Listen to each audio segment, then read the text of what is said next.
Hello दोस्तों, welcome to my channel GK एजुकॉड channel में आप सबका एक बार फिर से हार्दिक स्वागत है।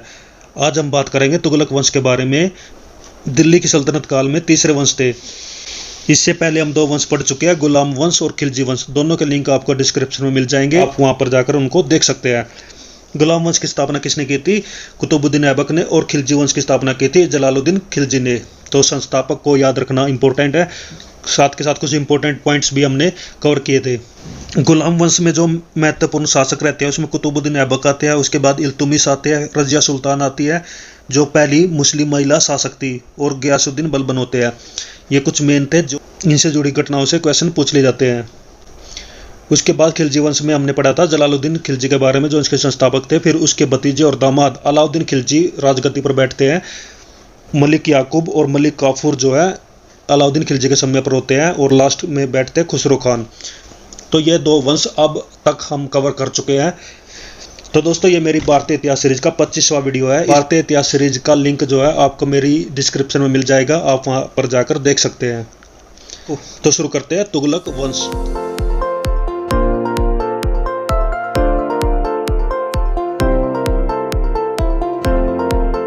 तो 1320 में जो है खिलजी वंश जो है खत्म हो जाता है, समाप्त हो जाता है। उसके बाद शुरुआत होती है तुगलक वंश की। तो 5 सितंबर 1320 ईस्वी को खुसरो खान को पराजित करके गाजी मलिक, जिसको तुगलक गाजी या गयासुद्दीन तुगलक के नाम से जाना जाता है, वो राजगद्दी पर बैठते हैं, दिल्ली के सिंहासन पर बैठते हैं। कब? 1320 ईस्वी में। डेट एग्जैक्ट याद रखना जरूरी नहीं है, 1320 ईस्वी में बैठते हैं। कौन? गयासुद्दीन तुगलक। तो गुलाम वंश के संस्थापक थे कुतुबुद्दीन ऐबक, खिलजी वंश के संस्थापक थे जलालुद्दीन खिलजी, और तुगलक वंश के शासक बनते हैं गयासुद्दीन तुगलक। गयासुद्दीन तुगलक ने अलाउद्दीन के समय में लिए गए अमीरों की भूमि को पुनः लौटा दिया था। अलाउद्दीन खिलजी के बारे में हमने पढ़ा था, जो कि काफ़ी निर्दयी, काफ़ी क्रूर शासक थे, और वो गरीबों तक नहीं बख्शते थे। गरीब जो है झोपड़ियों में रहने के लिए भी अलाउद्दीन खिलजी को कर देते थे। तो गयासुद्दीन तुगलक क्या करते हैं? उन अमीरों की भूमि को उनको वापस लौटा देते हैं और अच्छे कार्य करते हैं। क्या कार्य करते हैं? गयासुद्दीन तुगलक ने सिंचाई के लिए कुएं और नहरों का निर्माण भी करवाया था। संभव रूप से नहरों का निर्माण करने वाला गयासुद्दीन प्रथम शासक था।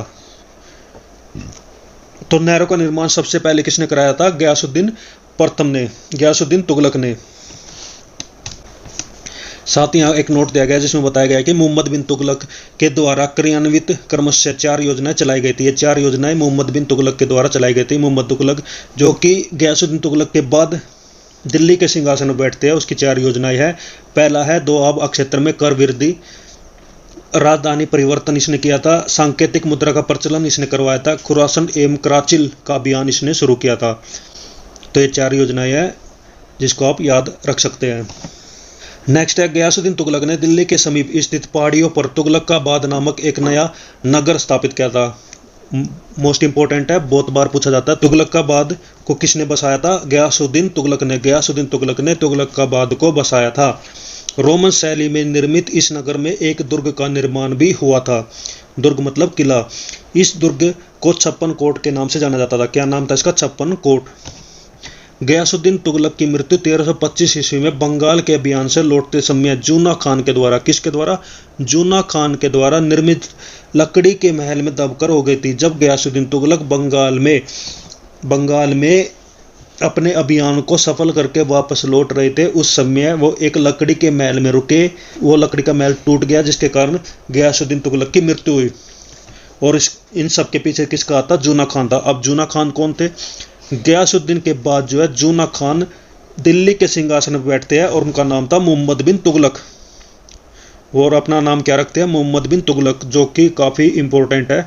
इससे जुड़े क्वेश्चन भी कंपटीशन एग्जाम में पूछे जाते हैं। अब इसके बारे में हम पढ़ते हैं। तो मोहम्मद बिन तुगलक के क्या क्या नाम रहते हैं? उलुग खान और जूना खान, जो 1325 ईस्वी में दिल्ली के सिंहासन पर बैठते हैं। मध्यकालीन सभी सुल्तानों में, मध्यकालीन के जितने भी सुल्तान थे उसमें मोहम्मद बिन तुगलक सर्वाधिक शिक्षित थे, काफ़ी पढ़े लिखे थे, विद्वान थे और योग्य व्यक्ति भी थे। मोहम्मद बिन तुगलक को अपनी सनक भरी योजनाओं, क्रूर कर्तव्यों और दूसरों के सुख दुख के प्रति उपेक्षा भाव रखने के कारण इसे सौपनशील, पागल, रक्त पिपासु कहा जाता था। वो काफ़ी पढ़े लिखे, शिक्षित थे, विद्वान थे, लेकिन फिर भी वह क्रूर नेतृत्व के थे, क्रूर स्वभाव के थे। मोहम्मद बिन तुगलक ने कृषि के विकास के लिए अमीर कोही नामक एक नवीन विभाग की स्थापना की थी। एक नया डिपार्टमेंट उन्होंने बनाया था जिसका नाम था अमीर कोही। किसने? मोहम्मद बिन तुगलक ने, जो कृषि के विकास के लिए कार्य करता था। मोहम्मद बिन तुगलक ने अपनी राजधानी दिल्ली से देवगिरी में स्थानांतरित किया था, ट्रांसफर किया था। कहां से? दिल्ली से देवगिरी। और इसका नाम उसने रखा था दौलताबाद। और यह किधर है? महाराष्ट्र की तरफ। सांकेतिक मुद्रा के अंतर्गत मोहम्मद बिन तुगलक ने कांसा यानी फरिश्ता के अनुसार तांबा, बर्नी के अनुसार धातुओं के सिक्के चलाए थे। यानी कि सांकेतिक मुद्रा के लिए, एक रेफरेंस मनी के लिए जो है मोहम्मद बिन तुगलक ने इन दो धातुओं को चलाया था, जिसका धातुओं के सिक्कों को चलाया था, जिनका नाम था कांसा और तांबा। कांसा किस में बताया गया? फरिश्ता ने बताया है, फरिश्ता कोई विद्वान या कवि है। और बर्नी ने बताया है, तांबा के सिक्के मोहम्मद बिन तुगलक ने चलाए थे। एडवर्ड थॉमस ने मोहम्मद बिन तुगलक को प्रिंस ऑफ मनियर्स की संज्ञा दी थी, क्योंकि इन्होंने सांकेतिक मुद्रा की शुरुआत की थी, इसलिए एडवर्ड थॉमस ने इसको संज्ञा दी थी प्रिंस ऑफ मनियर्स की। आगे देखते हैं अफ्रीकी मोरक्को यात्री। अफ्रीका में एक देश है मोरक्को, उसके एक यात्री थे जिनका नाम था इब्न बतूता लगभग 1333 ईस्वी में भारत में आए थे। तो इब्न बतूता जब भारत में आए थे उस समय दिल्ली के सुल्तान कौन थे? मोहम्मद बिन तुगलक। और सुल्तान ने इसे दिल्ली की काजी नियुक्त किया था, दिल्ली का काजी इसको नियुक्त किया था। किसको? इब्न बतूता को, क्योंकि ये खुद जो है दौलताबाद में रहते थे, जो कि महाराष्ट्र की तरफ थे। और इब्न बतूता जब भारत में आए तो उसको दिल्ली का काजी नियुक्त किया था। 1342 ईस्वी में सुल्तान ने इसे अपने राजदूत के रूप में चीन भेज दिया।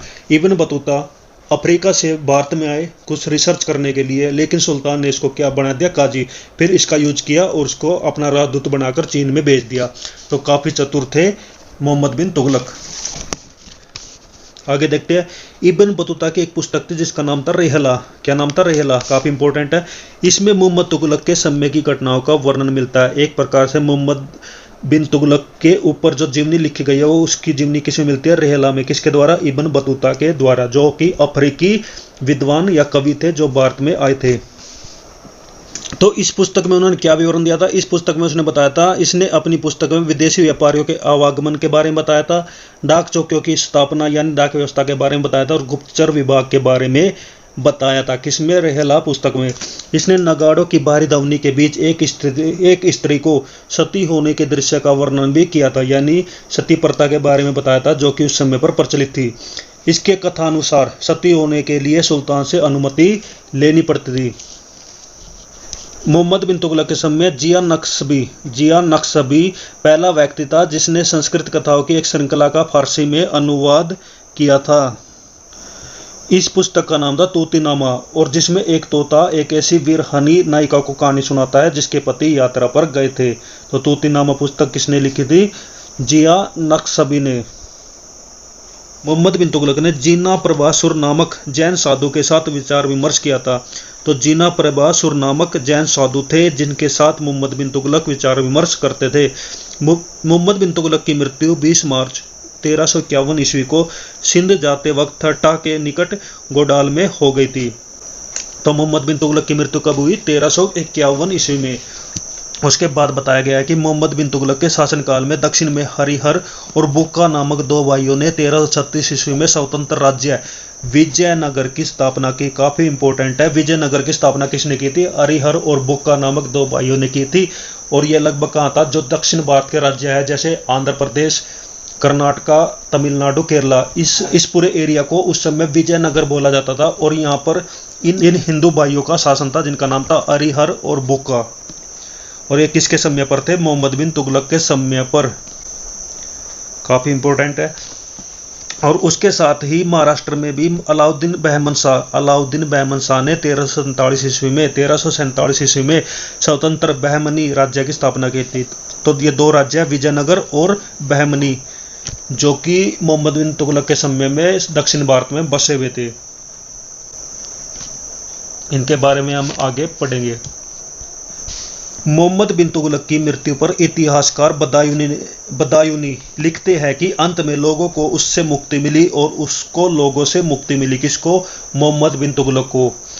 मोहम्मद बिन तुगलक जो है शेख अलाउद्दीन के शिष्य थे। वह सल्तनत का पहला शासक था जो अजमेर में शेख मोइनुद्दीन चिश्ती की दरगाह और बहराइच में सलाल मसूद गाजी के मकबरे में गया था।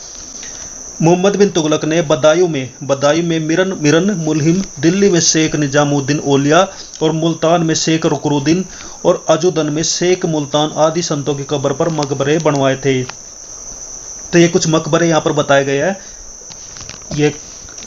ये खास इंपॉर्टेंट नहीं है, आगे देखते हैं। फिरोज तुगलक का राज्याभिषेक ठट्टा के नजदीक 20 मार्च 1351 ईस्वी को हुआ था। तो अगले शासक आ जाते हैं फिरोज शाह तुगलक, और फिरोज शाह तुगलक का राज्याभिषेक कब हुआ था? 20 मार्च 1351 ईस्वी को। और कहां पर हुआ था? दिल्ली में। खलीफा के द्वारा इसे कासिम अमीर उल मोमिन की उपाधि दी गई थी। किसके द्वारा? खलीफा के द्वारा। अब ये खलीफा क्या है? पैगंबर मोहम्मद साहब जो थे, जो कि इस्लाम धर्म के संस्थापक थे, हजरत मोहम्मद साहब, उनके उत्तराधिकारियों को खलीफा बोला जाता है, जो कि 1924 ईस्वी तक रहे। कब से लेकर 6वीं शताब्दी से लेकर 20वीं शताब्दी तक ये खलीफा पद चला। कोई ना कोई इस पद पर बैठता था और पूरा इस्लाम जगत जो है इनका अनुपालन करता था, इनको मानता था। और 1924 ईस्वी में तुर्की के शासक थे मुस्तफ़ा कमाल पाशा। ज़्यादातर ये खलीफा जो है तुर्की के शासक रहते थे। और 1924 ईस्वी में तुर्की के एक शासक थे मुस्तफ़ा कमाल पाशा, जिसने खलीफा पद का अंत किया था। तो फिरोज शाह तुगलक के समय जो खलीफा थे, उनके द्वारा फिरोज शाह तुगलक को कासिम अमीर उल मोमिन की उपाधि दी गई थी। मोमिन की उपाधि दी गई थी। राजस्व व्यवस्था के अंतर्गत फिरोज शाह ने अपने शासनकाल में 24 कष्टदायक करों को समाप्त कर केवल 4 कर वसूल करने का आदेश दिया था। 24 जो कर थे उनको खत्म कर दिया था, केवल 4 कर ही लागू किए थे, जिनमें आ जाता है खराज यानी लगान, खुम्स यानी युद्ध में लूटा हुआ माल, जजिया कर और जक़ात। जजिया कर किस पे लगता था? गैर मुसलमानों पर। और जक़ात किस पर लगता था? मुसलमानों पर। फिरोज शाह तुगलक ब्राह्मणों पर जजिया लागू करने वाला पहला मुसलमान शासक था। फिरोज शाह तुगलक ने ब्राह्मणों पर पहली बार जजिया कर लागू किया। जजिया कर किस पे लागू होता था? हिंदुओं पर लागू होता था। और हिंदुओं में ब्राह्मणों पर पहले यह जजिया कर लागू नहीं होता था, लेकिन फिरोज शाह तुगलक ने ब्राह्मणों के ऊपर भी धार्मिक कर लागू कराया था, जिसका नाम था जजिया कर। फिरोज शाह तुगलक ने एक नया कर शुरू किया था, सिंचाई कर, जो उपज का 1/10 भाग होता था। यानी फिरोज शाह तुगलक सिंचाई करने के लिए कर लेते थे, जो किसान अपनी उपज का 1/10 भाग देकर चुकाता था। फिरोज शाह तुगलक ने 5 बड़ी नहरों का निर्माण करवाया था। फिरोज शाह तुगलक ने 300 नए नगरों की स्थापना की, जिनमें प्रमुख आ जाता है हिसार, जो कि हरियाणा में है, फिरोजाबाद जो कि दिल्ली में है, फतेहाबाद जो हरियाणा में है, जौनपुर और फिरोजपुर। इसके शासनकाल में खिजराबाद, टोपरा गांव एवं मेरठ से अशोक के 2 स्तंभों को लाकर दिल्ली में स्थापित किया गया था। तो इन्होंने अशोक के 2 स्तंभ लेकर आए थे, जिनको दिल्ली में स्थापित किया था। आगे देखते हैं। सुल्तान फिरोज शाह तुगलक जो है अनाथ मुस्लिम महिलाओं, विधवाओं और लड़कियों की सहायता के लिए एक नए विभाग की स्थापना की थी, जिसका नाम था दीवाने खैरात। किस लिए की थी? ताकि मुस्लिम महिलाओं का, अनाथ मुस्लिम महिलाओं, विधवाओं और लड़कियों की सहायता की जा सके, उनकी देखभाल की जा सके। सल्तनत कालीन सुल्तानों के शासनकाल में सबसे अधिक दासों की संख्या फिरोज शाह तुगलक के समय थी। सबसे अधिक दास किसके समय पर थे? फिरोज शाह तुगलक के समय पर। और इनकी संख्या लगभग कितनी बताई जाती है? 1,80,000। दासों की देखभाल के लिए फिरोज शाह ने एक नए विभाग दीवाने बंदगान की व्यवस्था स्थापना की थी। तो इसने एक नया विभाग चलाया था, दीवाने बंदगान, जो दासों, जो कि 1,80,000 दास थे, उनकी देखरेख, उनके बारे में, उनके लिए काम करता था, कार्य करते थे। कौन सा विभाग? दीवाने बंदगान। इसने सैन्य पदों को वंशानुगत बना दिया था। इसने अपनी आत्मकथा फतुआत ए फिरोजशाही की रचना की थी। इसने खुद अपनी आत्मकथा लिखी थी, जिसका नाम था फतुआत ए फिरोजशाही। तो इंपॉर्टेंट हो जाता है, फतुआत ए फिरोजशाही में किसकी आत्मकथा है? तो फिरोज शाह तुगलक की, जिसने फिरोजाबाद, फतेहाबाद जैसे शहरों को बसाया था। फिरोज शाह तुगलक ने जियाउद्दीन बर्नी और शेम्स ए सिराज अफीफ को अपना संरक्षण प्रदान किया था। किसको? जियाउद्दीन बर्नी को और शेम्स ए सिराज को। आगे है, इसने ज्वालामुखी मंदिर के पुस्तकालय लूटे थे, जिसमें से 1300 ग्रंथों में से कुछ को फारसी में विद्वान अपाउद्दीन के द्वारा दिलायते फिरोजशाही नाम से अनुवाद करवाया था। तो इसने ज्वालामुखी मंदिर से कई पुस्तकालय लूटे, कई लाइब्रेरी को लूटा, जहाँ से 1300 ग्रंथों को लूटा और फिर इसका फारसी में अनुवाद करवाया। आगे देखते हैं दोस्तों।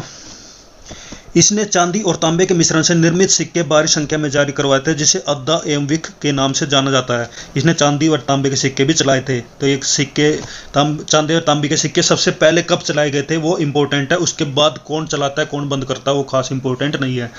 फिरोज शाह तुगलक की मृत्यु 1338 ईस्वी में हो गई थी। कब हुई थी? 1388 ईस्वी में। फिरोज शाह तुगलक की मृत्यु 1388 ईस्वी में हो गई थी। कब हो गई थी? 1388 ईस्वी में। फिरोज शाह काल में निर्मित खाने जहां तेलांगनी के मकबरा की तुलना जेरूसलम में निर्मित उमर के मस्जिद से की जाती है। जेरूसलम कहाँ पर है? जेरूसलम है इजराइल में, और वहां पर एक मस्जिद है उमर के मस्जिद, जिसकी तुलना किसके साथ की जाती है? खाने जहां तेलांगनी के मकबरे से, जो जिसका निर्माण किसने करवाया था? फिरोज शाह ने। सुल्तान फिरोज शाह तुगलक ने दिल्ली में कोटला फिरोज शाह दुर्ग का निर्माण करवाया।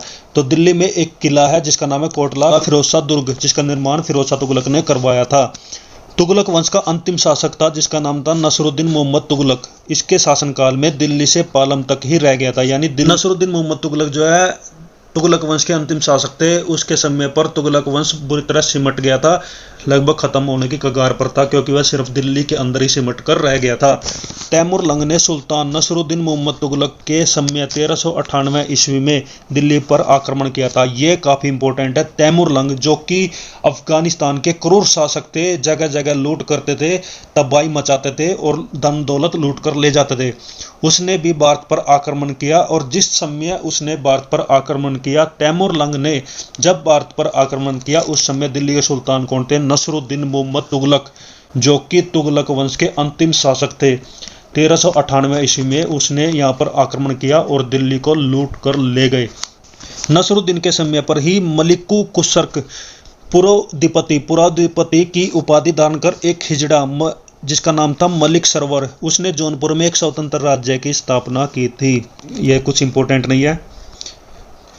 तो दोस्तों ये था तुगलक वंश के बारे में, जो कि काफ़ी इंपॉर्टेंट है कंपटीशन एग्जाम के पॉइंट ऑफ व्यू से। इसमें जो हमने शासक पढ़े थे उसमें सबसे पहले आते हैं गयासुद्दीन तुगलक, जिसने तुगलक का बाद शहर को बसाया था और तुगलक वंश की स्थापना की थी। उसके बाद आते हैं मोहम्मद बिन तुगलक, जो काफ़ी पढ़े लिखे विद्वान थे लेकिन क्रूर नेचर के थे, और उसने दौलताबाद जैसे फतेहाबाद हिसार जैसे शहरों को बसाया था। और इब्न बतूता उसके ही समय पर भारत में आए थे, जो कि अफ्रीका से आए थे। नसरुद्दीन मोहम्मद तुगलक जो अंतिम शासक थे, जिसके समय पर तैमूर लंग ने 1398 ईस्वी में भारत पर आक्रमण किया था। और मोहम्मद बिन तुगलक के समय पर ही दक्षिण में 2 महान राज्यों की स्थापना हुई थी। एक का नाम था विजयनगर, एक का नाम था बहमनी। तो दोस्तों ये वीडियो आपको कैसी लगी? आपको वीडियो अगर समझ में आई है तो इस वीडियो को जरूर लाइक करें, शेयर करें और मेरे चैनल जीके एजुकेट को सब्सक्राइब करें। तो दोस्तों नेक्स्ट वीडियो में हम कवर करेंगे सैयद वंश के बारे में और लोधी वंश के बारे में। फिर ये दिल्ली सल्तनत हो जाएगी ख़त्म, और उसके बाद हम दिल्ली सल्तनत के शासन व्यवस्था के बारे में पढ़ेंगे। तो दोस्तों खुश रहिए, मुस्कुराते रहिए, अच्छे से पढ़ाई करिए। Thank you, best of luck सभी को। Thank you. जय हिंद, जय भारत, वंदे मातरम।